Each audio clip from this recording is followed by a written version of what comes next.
बांग्लादेश में तख्ता पलट के बाद हिंसा की आग धीमी भी नहीं हुई थी कि हिंदुस्तान में इस मुद्दे पर सियासत सुलगने लगी है। अपोजिशन लीडरान की जुबानी तरकश से हिंदुस्तान में तख्ता पलट के तीर इस्तेमाल किए जा रहे हैं।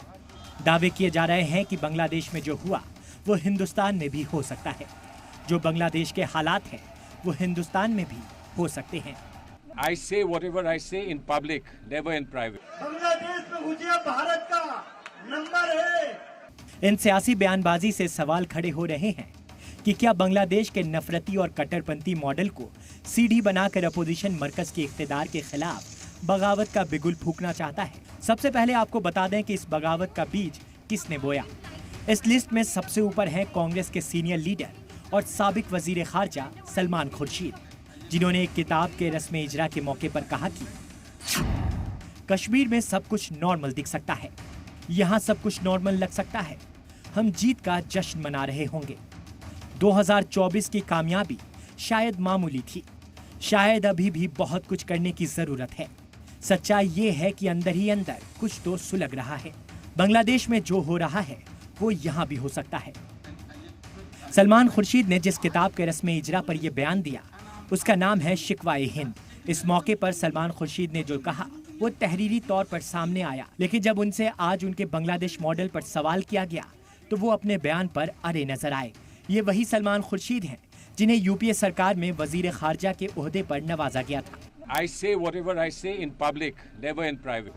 इस वक्त डिप्लोमेटिक के मोर्चे पर मुल्क को इनके तजुर्बे की जरूरत थी, लेकिन फिलहाल ये इख्तिदार वापसी के लिए फूट नीति की राह पर चलते नजर आ रहे हैं, जिसके बाद बीजेपी हमलावर है और सलमान खुर्शीद के बांग्लादेश मॉडल को बताने वाला रास्ता राहुल को बता रहे हैं।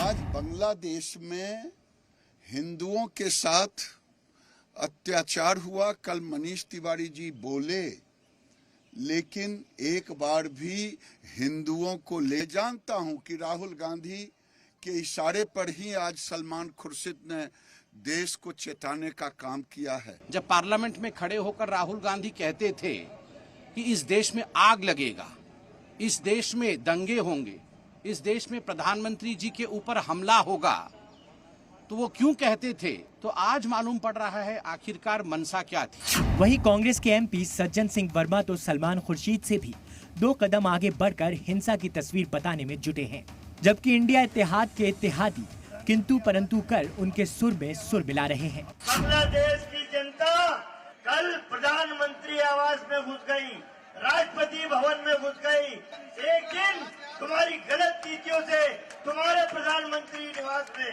घुस जाएगी, कब्जा कर लेगी। ये तो कभी नहीं चाहूंगा कि हाँ वैसे हालात हो, लेकिन ये सच्चाई है कि अगर लोकतंत्र में से चुन कर आए और तानाशाह बनने का प्रयास करें तो विरोध होगा। अगर कोई भी सरकार समय पर न चेते तो विरोध भयानक भी हो सकता है। आपको याद दिला दें कि सलमान खुर्शीद के जिस बयान को अपोजिशन हिमायत दे रहा है, इन्हीं खुर्शीद साहब की भतीजी लोकसभा चुनाव में सरेआम वोट जिहाद की अपील कर चुकी हैं और अब खुद सलमान खुर्शीद हिंदुस्तान के सुलगने और बांग्लादेश जैसे हाल होने की हिदायत दे रहे हैं। I say whatever I say in public, never in private. सवाल ये है कि आखिर ये कैसी सियासत है? क्या हाल ही में जमहूरियत की लड़ाई में हारने के बाद अब अपोजिशन तख्ता पलट की उम्मीद बांधे हुए है? क्या कांग्रेस लीडरान का ये बयान मुल्क मुखालिफ नहीं है? ब्यूरो रिपोर्ट, सलाम टीवी।